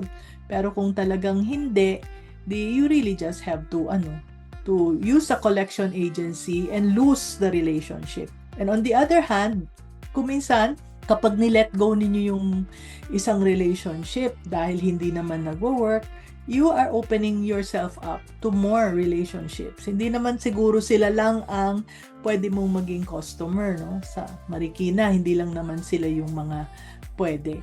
Sometimes when you let go of somebody who is already abusing you at hindi nagbabayad, you can find others who will be better. No? So yun lang, sa experience ko is just, kailangan meron ka lang clause sa iyong agreement na pag hindi kayo nagbayad with this, between this date and this date, eto, may subject na to a certain interest. Tapos, pag dito pa, certain interest na. Talagang nakasulat sa agreement kung ano yung mangyayari at dapat i-implement ninyo yon. No? Nakatulong ba, Mika? Ay, alam kong ayaw mong harapin yan kasi mahirap, pero ganun talaga pag nagpautang ka. Kailangan mag-set ka ng boundaries. Opo. Sana nakatulong, Mika. Opo, nakatulong po. Thank you so much po, Mami Ellen. Sige, thank you too. Okay, who Thank you, else? Mika. The next that we have here is Sir Tim Serio. Sir Tim, are you still here? Yes po, good afternoon po. Good afternoon. Afternoon, Tim. Yeah. Hello po, good afternoon. So, Hi. if you remember me po, nagkita po tayo sa PhilSME. Oo nga. Bumili po ako ng book niyo. Oo, thank you so much. Yes po. So, ayun nga po, I'm Tim po. The name of the business is Aquatech Solutions. So, isa po siyang isa po siyang filter po yung binebenta ko po. Water filter. So, startup po siya, wala pang 1 month. So, as I read po yung book po ninyo na binili ko kasi yung mamin, ito po, I'm reading this book. Kung nakikita. Yan. Nasa startup section po ako and yung marketing. Kaya ko po kinuha itong business na to kasi nakita ko po yung need dito sa area namin na madumi po yung tubig kasi deep well source po. Saan area? Cavite area po. Cavite. Yes. And meron po akong existing filter sa bahay kaya lang hindi effective. So, nakita ko tong product po na ito to be openly honest po sa inyo from China. So, nakita ko po yung potential nito na ma-introduce dito sa area namin kasi I believe ito po yung solution sa problem namin dito sa area and sa almost all subdivisions within Cavite area po. And yun nga po. So, andito na po yung product sa bahay. And ang problem ko po ngayon is how can I paano ko po may paparating sa mga tao dito within our area kung na ito yung solution na makakatulong itong product sa ating lahat. And yun nga po, dahil nga doon, parang hindi pa siya nakikita ng mga tao and di pa siguro na nare-realize na ito yung solution. And another thing is dahil nga doon po, parang wala pang sales na pumapasok. Puro lang inquiry. Ayun lang. Parang yun yung problem ko po ngayon kung paano po siya mapapakilala talaga. Ayun po. Okay, thank you very much for your question, Tim, no? So si Tim ay taga Cavite and nakita niya na merong isang klaseng filter na nakakatulong sa kanya very much. Kaya nag-put up siya ng Aquatech, yung kanyang business na 1 month old pa lang, no? 1 month old pa lang. At ang problema niya, walang sales. All right. So, ano yung pwede niyang gawin para magkaroon ng sales? Ito yun, sa mga, again, this is not just for Tim. Actually, too late na yung aking advice. Pero sa mga nag-iisip na magnegosyo o kaya may iniisip na negosyo, never start with the product. Start first with the problem. Ang problema, ang mahirap kasi kung ang product ay nandyan na tapos walang bumibili, natataranta tayo. Kaya kailangan may problema. Kung ano yung problema, tulad ni Tim, nakita niya yung problema, yung tubig ay hindi malinis. So, bumili siya ng mga filters. Kung hindi naman masyadong marami, kung umpisa pa lang, then good, no? Pero kung marami na inaubos mo na yung savings mo, Tim, nako, lagot na. No? But then, ito yon. First of all, you need to identify. Okay, so clear yung problem. Ang problem ay ang tubig sa Cavite ay hindi malinis. not as clean as you want it to be. And ang solution mo is yung filter na nabili mo. Now, the question is, sino ang mga competitors mo? No? So, you need to find out first who your competitors are. So, yan ang step 1. Step 2 is after you know who your competitors are, no, itong mga tao, ang daming tao sa Cavite na nagkakaroon ng problema sa tubig. Anong ginagawa nila para ma-solve yung problema nila sa tubig? Okay, find out who the competitors are and then find out how you are better than they are. Kasi kung wala kang better, no, there is no way you can identify na better ka than they are, then hindi bibili sa iyo. Kaya nga siguro maraming nag-i-inquire pero walang bumibili kasi hindi nila nakikita kung bakit ka better than they are. Alright? So once alam mo na, hindi kita tatanungin ngayon, how are you better than they are? Because I want you to research that one. No? How are you better than they are? Halimbawa, pwede kang magtanong-tanong, no?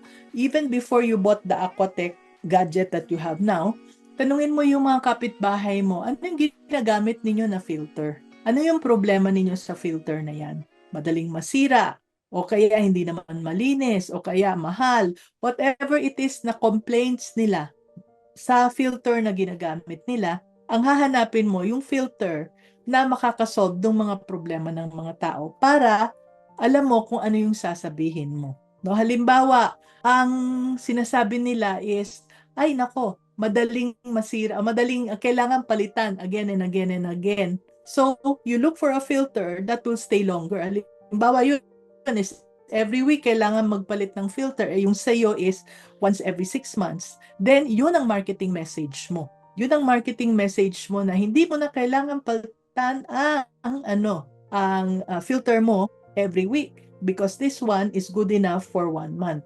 Yun. No? Or for 6 months. Tapos, makakamura ka pa. Alright? Again, the word is value proposition. No? Yung sinabi ko kanina, I shared that a while ago kay Pauline yata. No? Value proposition, in what way is your filter better than the other filters all around you? Of course, hindi dapat ikaw yung pinakamura. Kasi kung ikaw yung pinakamura, kung minsan hindi ka pa rin bibilhin dahil ang perception nila is dahil ikaw ay lower ang quality. No? It's not always the cheapest, but it is something that you have that they don't have. Okay? So, Yes yun. po. Actually po, yung masabi niyo po mga marketing strategy, parang yun po talaga yung competitive advantage ko sa mga competitors ko. Unlike sa kanila po kasi, nagpapalit pa sila ng filter. Na-compute ko po kasi in an annual basis, around 4,000 yung cost sa pagpapalit ng filter. Unlike when it comes sa filter ko po, 3 to 5 years bago palitan yung filter. So yun Yeah. po yung advantage ko din sa kanila. And siguro sa pricing po, yes po, tama po na hindi ko po minurahan talaga kasi I know the value of my filter. Kaya lang po, may dilemma is maybe the people, kasi consumer po, is parang hindi na nila nakikita yung value ng product. They lean more onto price. Kaya parang Kasi- parang ganun. Oo, kasi ang question is, sinasabi mo natatagal yan ng 4 to 5 years, pero how sure are you? Mhm. How sure are you? Maniniwala ba ako sa iyo? Anong meron kang proof na naglalas nga yan for 4 to 5 years? You need to convince the consumer. So yon, no? If we had more time, I would like to see yung iyong marketing message. Gusto kong makita yung iyong Facebook page, kung ano yung sinasabi mo doon, at ano yung mga proof of concepts mo, no? Because yun ang makakapagpatunay sa akin na totoo yung sinasabi mo. And then, who are the people na bumili na sa'yo? Siguro ibigyan mo muna ng konting yung mga kaibigan mo at yung mga friends and relatives mo, kahit na ibigay mo muna for free para sila lang ang mag-leave sa iyo ng mga reviews na okay ito, na may testimony and all, para meron lang makita yung mga tao na good talaga yung products mo. Yes po. Again, that is the value proposition or the competitive advantage. And focus on that. Cavite area is very big. Ang laki ng market mo. So I'm sure hindi ka masizero dyan. Pero you just need to have proof of concept lang. Okay? Okay po. Helpful, Tim? Thank you po. Yeah. Yes. Thank you very much. Okay.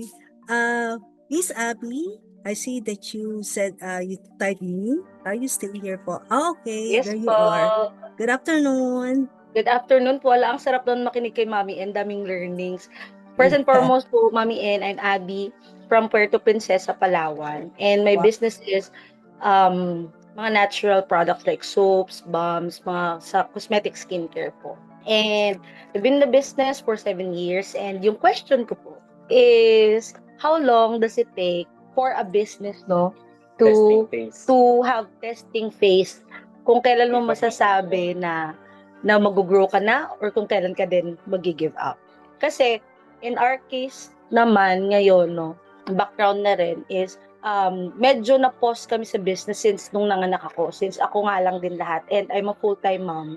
Then ngayon parang bumabalik na kami. Pero parang hindi siya naging ganun ka-welcome nung parang nag-comeback kami. Hindi naman po siya huminto, para lang siyang na-pause pero like steady but slow lang.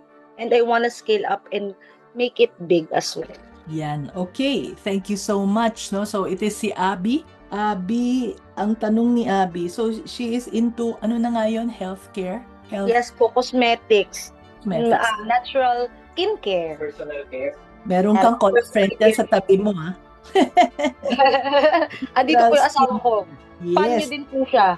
Alam mo, ayang mga couplepreneurs na tulad ninyo, you are my favorite people. Gustong-gusto kong makatulong sa couplepreneurs. Kasi alam ko, pag ang isa may problema, dalawa kayong nagkakaproblema. At kung minsan yung buong pamilya na ang nagkakaproblema dahil dyan. So yes, again, no? So, Abby, 7 years na from Puerto Princesa and nasa natural skincare. Ang tanong niya is, ilang taon ba? Ilang taon ba na nasa testing phase ang isang negosyo? Nako, ang sagot ko dyan ay walang taon, walang specific time yan. No, pwedeng 7 araw, pwedeng 7 buwan, pwedeng 7 linggo, pwedeng 7 taon. No, pero parang sobrang haba na ng 7 taon. Okay? So first of all, bakit mo gustong mag-give up, Abby? Actually, Mami, hindi pa naman nga pag-give up. Ito yung nakakainis na nakakatuwa din, no? Kasi I know this is a safe space for us businesses. Kasi whenever we try to parang give up on something or parang hindi na kami nagpapakilala sa marami. Ang ginagawa po kasi namin, Mami N, so yung anak namin is 4 years old. Ever since I started to give birth, syempre medyo slow lang siya. Now, what I did is nilagay ko yung mga products namin kasi basically yung product namin helps with dengue, para hindi kagatin ng lamok, mga ganyan. Nilagay ko po siya sa mga tourist spots. Now, dun kami, kumbaga regular na yon. Now, parang medyo hindi na kami lumabas-labas and every time that I go out and have events, kahit na ano lang po, kahit yung mga free try lang, mga ganyan-ganyan, people would come, uy, gamit talaga namin to kasi naka-help sa skin namin. Ganyan. Parang ano ba guys? Yung parang medyo down na pero like na-update kami. Pero like gusto namin tingnan mag-asawa din is yung talagang in the long run, mabubuhay siya, profitability and more than the passion and the purpose of helping people. So yun siya, Mami N. Okay, thank you so much. No? I love it that meron kayong passion to help people. Kasi yung ibang mga negosyante, ang kanilang focus lang is to make money. Pero kayo, you go beyond it. And as long as, what I believe is, as long as you focus on your passion to help people, then the business will prosper. Okay. So you mentioned that tourist spots, no? Kaso ang problema sa tourist spots, minsan lang bibili ang turista na yan at kuminsan hindi na sila babalik. So wala kang repeat order. So other than tourists, sino ang iyong mga clients? Sa ngayon po, Mami N, mga locals talaga.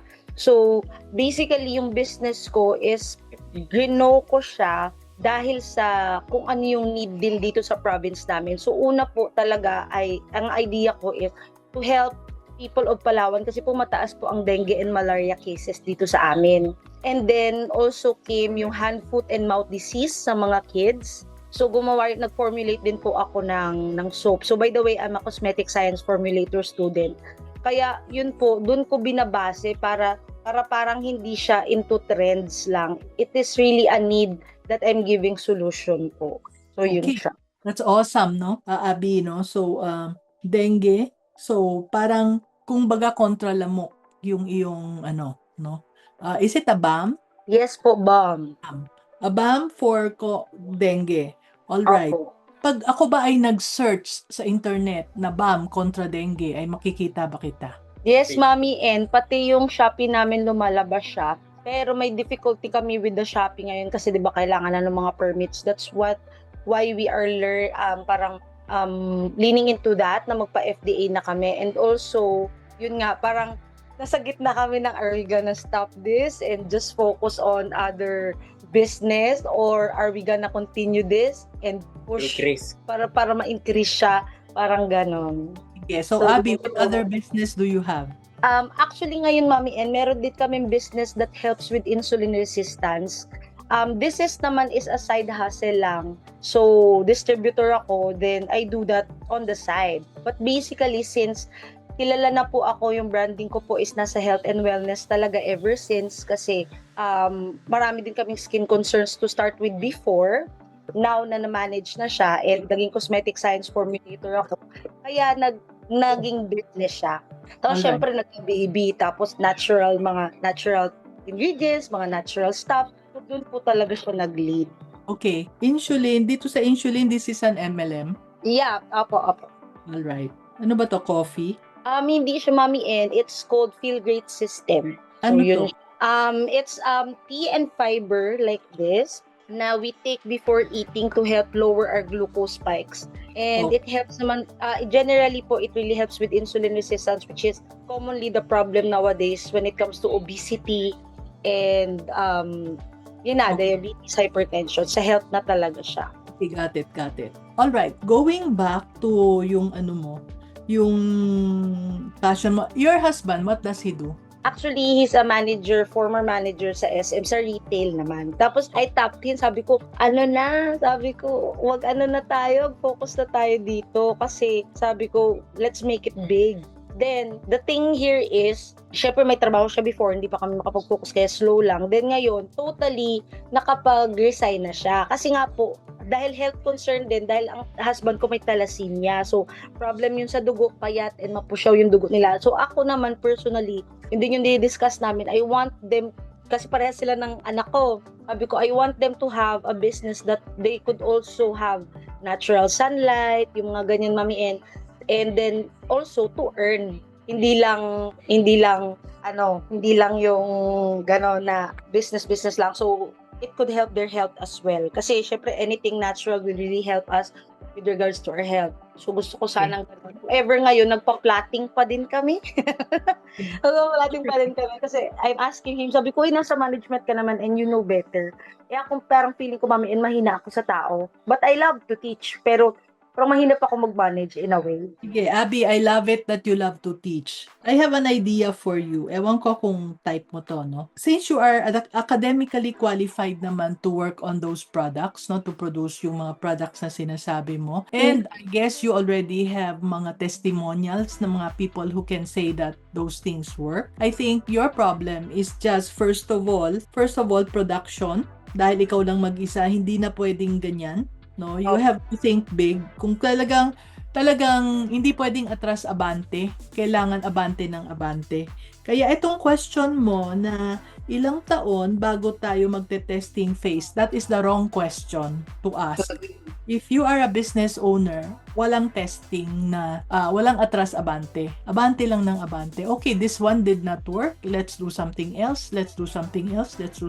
Hanggang makita mo kung ano yung dapat mong gawin. But of course, yung trial and error mo will be shortened if you have a mentor who can guide you. So, yun ang mas mabilis, no? Pero, basically, you need to start getting a team, no? You need to start focusing on, wala nang atrasan. Let's say, 5 years from now, anong gusto ko? Anong gusto kong mangyari? And then, you can move backwards and say, okay, if I want this to happen in the year 2030, alright? So, ano dapat sa 2029, 2028, 2027, hanggang makapunta ka sa 2026. Dapat by this time, ito na yung na-hire kong tao. No? Since your husband is a manager in distribution, in corporate, I'm sure he can create forecasting plans. He can create numbers, yung Excel file na ilan dapat yung tao para ma-produce itong ganito. Yun, no? So, bawi kayo from 5 years, move backwards until today. So, production is very important. So, you need to hire people so that kahit na manganak ka or ano man mangyari sa iyo, tuloy-tuloy ang production. Okay? So, focus on production. Next, the next thing you need to focus on is marketing. You need to focus on sino ang customers mo, sino ang bibili sa iyo, at ano yung message na kailangan nilang marinig. Paano mo malalaman kung ano yung message? Kausapin mo yung mga happy customers mo, pick up the words that they have, and use that in your marketing message. Yon. Next is, will you have difficulty in registering that sa FDA? Kasi yun yung nakikita kong struggle mo. No? Pag pumasa ka sa FDA, madali na lang magbenta. Pero kaya-kaya. So, yan ang pag-aaralan mo. No? Yun lang, no? FDA muna. Tapos, pag once na kaya mo ng, meron ka ng FDA na tatak, madali ka na lang magbenta sa ibang mga bagay. Even Shopee, I don't know if they're requiring FDA now, but they will be moving towards being mahigpit sa mga ganyang bagay. So, focus on that. Marami kang matutulungan. Ako nga kahapon kinakagat ako ng lamok dito. Hindi ko alam kung saan galing ang mga lamok. I wish I had something. And then suddenly I got a product that has lemongrass yata. Ito lemongrass ba? Nung nilagay ko, medyo nawala yung mga lamok-lamok na kumakagat sa akin. So, very helpful yung product mo. Sana sana mai-communicate mo to as many people as possible. And remember, yung mag-asawa, walang testing phase. Na-test nyo na eh. Kumita na siya eh. Go lang. Okay? Yan. Anong sinabi ni Yan. Sabi ni... Yeah, citronella bomb. Thank you, Mommy N. Super pala. Yes, citronella. Not ano. Yes po. No? Okay, sana nakatulong, Abby, and I would appreciate you leaving us a review sa Facebook page natin. Super helpful po. And Mommy N, magsisend ako na sa'yo ng citronella. Wow, thank you so much. Thank you po. Yeah. So, Miss Rona, sana tayo? Yes. Thank you, Miss Abby. That's very generous of you. Mami, and before we proceed with Sir Chris, may nagtanong po sa DM asking how to grow their team. Is there a program daw po para doon? Oh, wow. Oo nga, no? Kasi yun yung problema natin, Miss Rona, no? At saka yung nag-send ng DM. Was it yesterday or the other day? We conducted a training and ang daming problema sa tao. Kasi ang daming nagsasabi na, papaano ba to, Mami N? Paulit-ulit na lang. Hire kami ng hire, train ng train, tapos aalis, hindi tumatagal. No? And then, nakakapagod na. Tapos kung kailan pa kailangan namin sila, tsaka pa sila nagsisi-resign. Kaya because of all those questions, nalaman ko na, teka muna, merong tamang tao sa tamang trabaho. Ang umpisa natin is kailangan alam natin kung anong klaseng tao ang hinahanap natin. Hindi lang tayo basta mag-uumpisa sa position na kailangan ko ng technician or kailangan ko ng secretary. Hindi yun eh. Ang kailangan is anong trabahong kailangan natin gawin nila. Tulad ni Abby, for example, kailangan niya ba ng taga-timpla? Kailangan niya ba ng taga-record? It has to be clear. Hindi yung job title, kundi yung role na kailangan. And that's why, importante na umpisahan sa role. Anong role ang hinahanap? Tapos once clear na tayo sa role, ano yung proseso? Paano pag-check? Saan tayo maglalagay ng ads natin para ma-attract natin yung tamang tao? Paano natin i-check yung ating mga resume at yung mga kung ano-anong steps? No? Paano tayong mag-interview? Paano tayong magba-background check? No? There are many steps before you hire the right people. And once na na-hire na natin, kailangan alam natin kung paano mariretain sila so that we will have a team.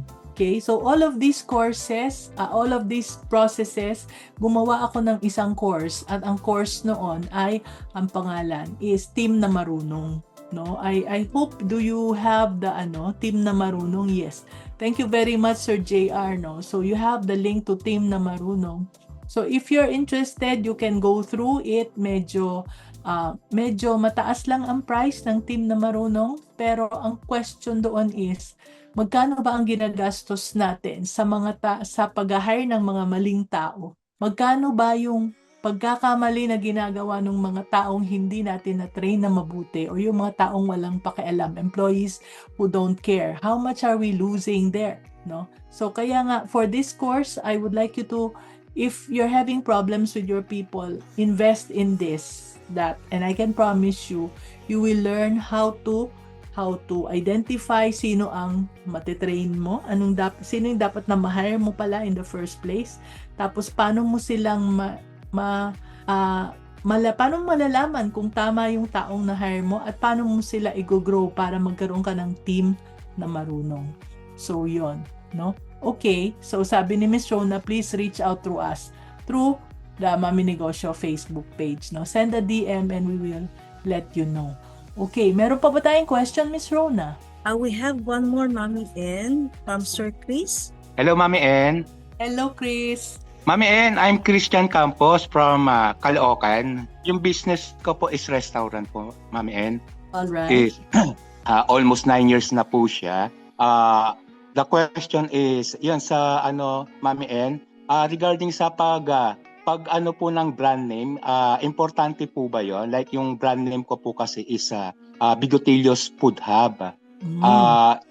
Naiisip ko kasi parang hindi nagre-recognize po sa mga customer po namin. So, ito pa, second question is, advisable nyo ba sa akin na mag-branch out ako next year? Kasi yun po yung plan po namin. Ang sales po namin, Mami N, is almost 60,000 daily. And then, yung menu ko is almost 120 menu. Kaya, question ko po kung advisable nyo po ba na mag-branch out po ako. Yan, thank you very much. Anything else? Yun na? Okay, alright. So, ang ating nagtatanong ngayon ay si Chris from Caloocan at 9 years na siya sa kanyang business. So, ang restaurant ang kanyang business. So, ang first question niya ay, importante ba ang brand name? So, napaka-importante po ng brand name. Kaya, bakit kaya Bigotillo ang gusto ninyong pangalan? No, hindi ko alam kung kasi parang wala naman kayong bigote. May is from my father-in-law po. Siya kasi nagluluto dati. Okay. Siya po si Mr. Bigotillo. Yan. No, registered po ba yung inyong brand name sa Yes po, registered po.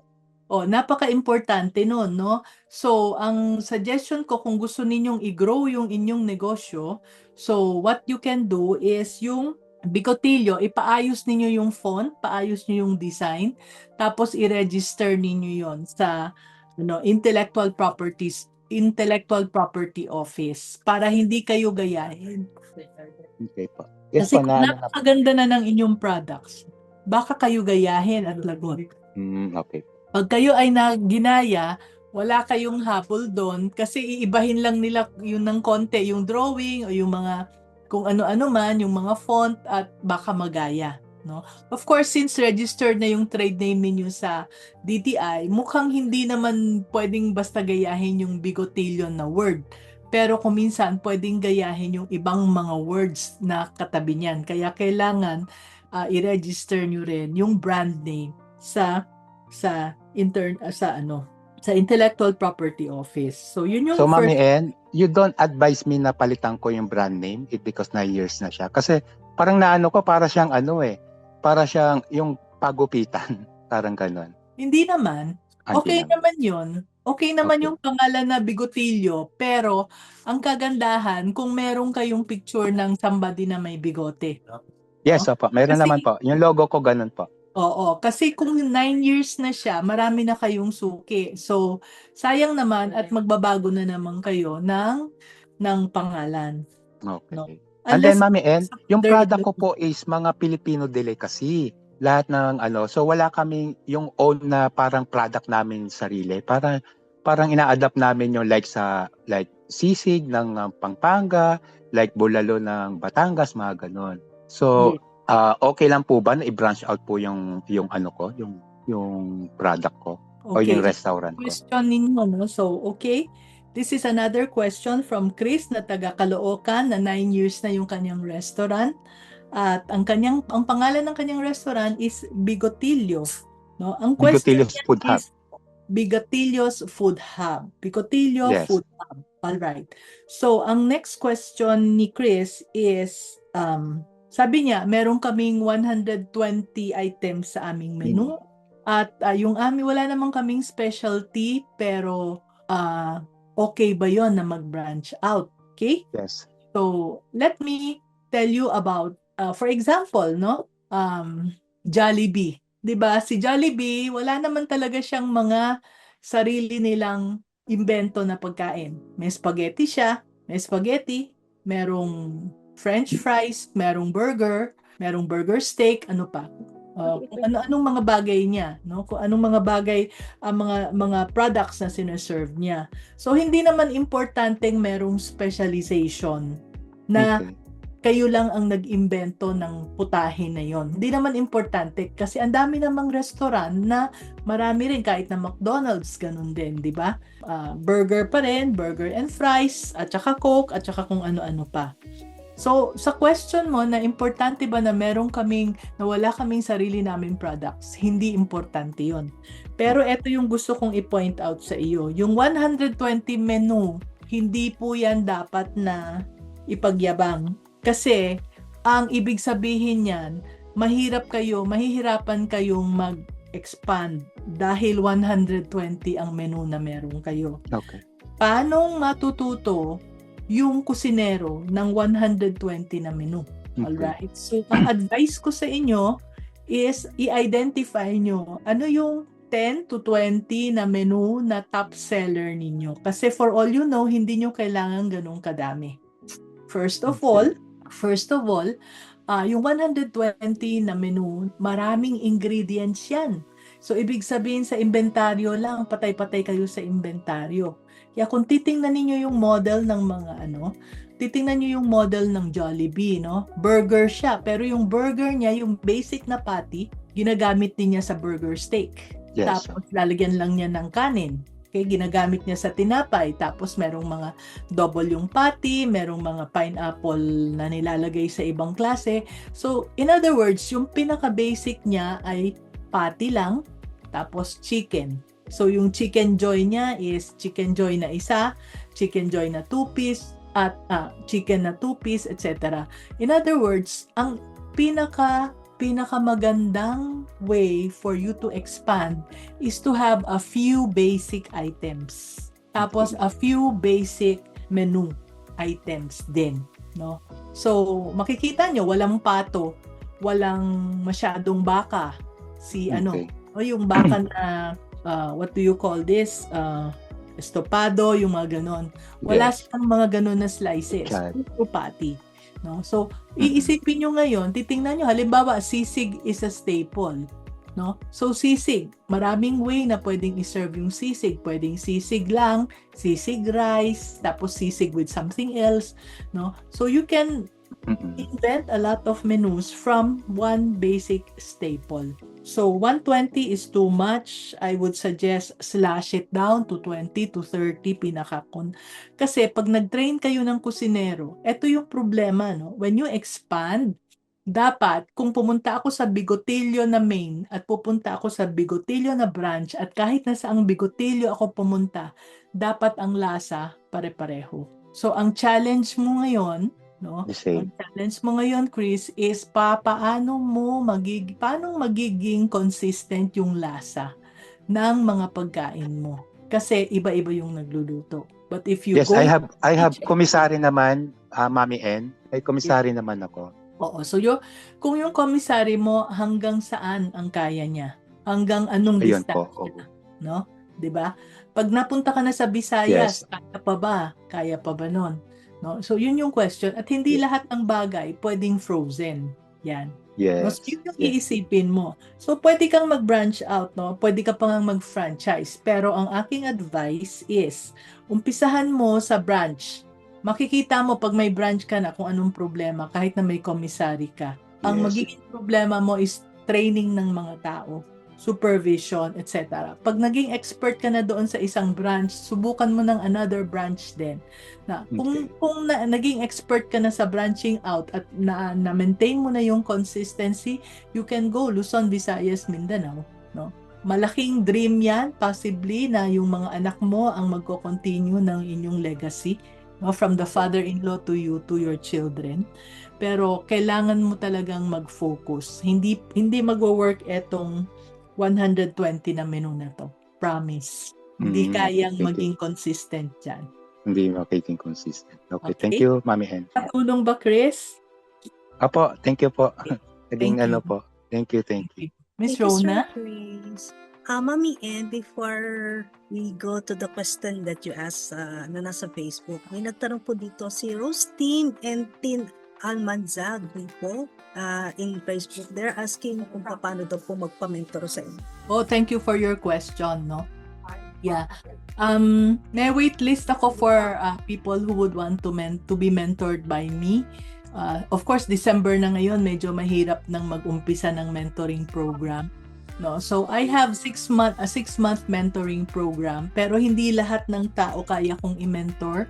Kaya I would require that you fill up a form para makita ko kung papaano more or less kung fit ba tayo.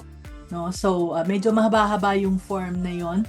Kaya fill up the form, and once you submit it to me, I will check it, and then kung fit tayo, I will send you a calendar link para kung pwede tayong mag-book ng clarity call. No? So sa clarity call na yon, we will discuss kung paano mag-go yung ating mentorship or coaching agreement.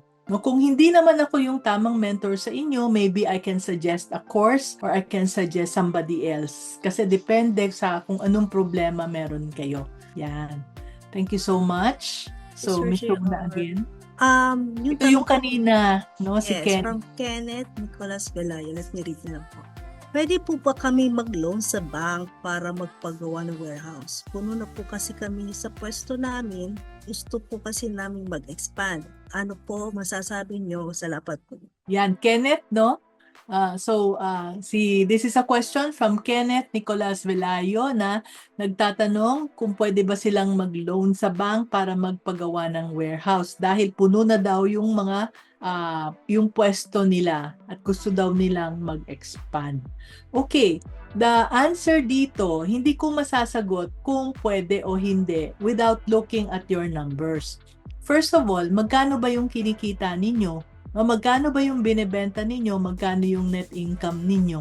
At pag makita na natin yan, anak, no, meron kayong sales na ganito, tapos eto yung inyong net income, then kung magpapagawa kayo ng warehouse, magkano ang gagastusin ninyo? Masusulit ba? Baka naman, mas okay na mag-rent na lang kayo ng warehouse instead na magpagawa pa. Kasi pag pinagawa nyo yung warehouse, ano yung next plan? What if nag-expand kayo at kulang yung space ng warehouse? Diba? Samantalang kung nag-rent lang kayo ng warehouse, pwede kayong lumipat. Kaya depende sa laki ng inyong plano for expansion. No? Kasi sino ba ang mag-a-adjust? Ang warehouse ang mag-a-adjust sa inyong plans for expansion or yung plans for expansion sa warehouse? What if nag-expand kayo ng isang store, tapos yung warehouse ninyo ay pang 5 store, di sobrang laki, di ba? Pero kung nag-expand kayo ng 5 stores, tapos yung warehouse nyo ay pang 2 store lang, medyo bitin. Kaya ako, in my case, I would advise you, wag munang mag-loan, mag-rent lang muna, tapos tantyahin ninyo yung lugar na kailangan ninyo. And then, plan towards it. Okay? Nasa ano yan? Nasa pagpaplano ninyo, kaya importante yung inyong financial statements, yung mga projections ninyo, maayos na maayos para malalaman ninyo kung paano kayong makakabayad sa loan. Meron akong isang client na nag-expand siya dahil nga masyado nang maliit yung kanyang tindahan, tapos nagpagawa ng warehouse. Tapos naging matumal yung benta, no? Dahil yung kanyang market, kung sino yung binibentahan niya, hindi na bumibili sa kanya dahil meron ng bumabiyahe na direkta. doon sa lugar nila. So ang nangyari, yung kanyang warehouse, hindi niya na mabayaran yung loan. No? That's why, if only ang ginawa niya ay nag-rent lang siya, hindi niya magiging problema yun. No, that is what I would advise. Pero again, no, mahirap mag-advise ng hindi kita nakakausap, hindi ako nakakapagtanong. Sana nandito ka sa Zoom para at least makapag-follow up question ako sa iyo. Yan. Hope that helped, Kenneth, at hope nandiyan ka pa. Miss Rona, meron pa? Last na Thank you, ba yun? Mommy, and that's the last of our questions for today. Okay, so Kayo na po, Mommy. yan, no? So, sana nakatulong yon, no? Mga anak, ang daming mga magagandang tanong, no? Ngayong araw na to. I'm so happy that we are here. We are all here dito sa Ask Me Anything. At marami kayong magagandang mga question na naitanong. Yan, si Abby is saying super appreciate. Thank you very much, no? So, I hope you got the clarity and direction you needed for your business, no? Anak, I want you to remember this, no? Hindi kayo nag-iisa sa journey na to, whether you are struggling sa marketing, sa sales, sa teams, or sa systems. O kaya meron kayong mga balak na maging franchisee or mag-expand, no? Mga normal challenges lang yan na pinagdadaanan natin. Puro mga growing pains yan. And lahat ng business owner, kahit na matagal na sa negosyo, kahit na bago sa negosyo, yan, pinagdadaanan natin yan. Kaya the key is to keep learning and keep asking questions and keep taking action. Yung iba kasi nanonood ng video pero hindi naman nag-a-action. Make sure na kapag may natutunan tayo, i-apply muna natin bago tayo matuto ng matuto at huwag tayong maging addict sa mga lessons, sa mga videos, tapos natutuwa lang tayo, naaliw lang tayo, no? So, I hope today you got that next step. Okay? So, before we end, I'd like to remind you, kung kailangan nyo ng more guidance, no? Nabanggit ko kanina yung coaching program. Meron po kaming one-on-one na VIP coaching, yung kaninang nabanggit ko, kaya merong form. Or, you might want to have yung a lower price na group coaching, may mga courses po, no? So, what I'd like you to do is to sign up sa ating starter kit na libre sa maminegosyo.com. Yan po ang ating website, maminegosyo.com. Fill upan nyo po yun, yung name, tsaka yung inyong email address para mapadalhan namin kayo ng mga updates kung ano yung mga ganap ni Mami Negosyo. And you will also have access to free resources plus information on how we can work together. So, okay, thank you very much, everyone. So, enjoy the holidays and enjoy the time with your loved ones. Pahinga-pahinga tayo. Keep shining and keep being business-minded Pinoy. Merry Christmas and a Happy New Year, anak. See you next year.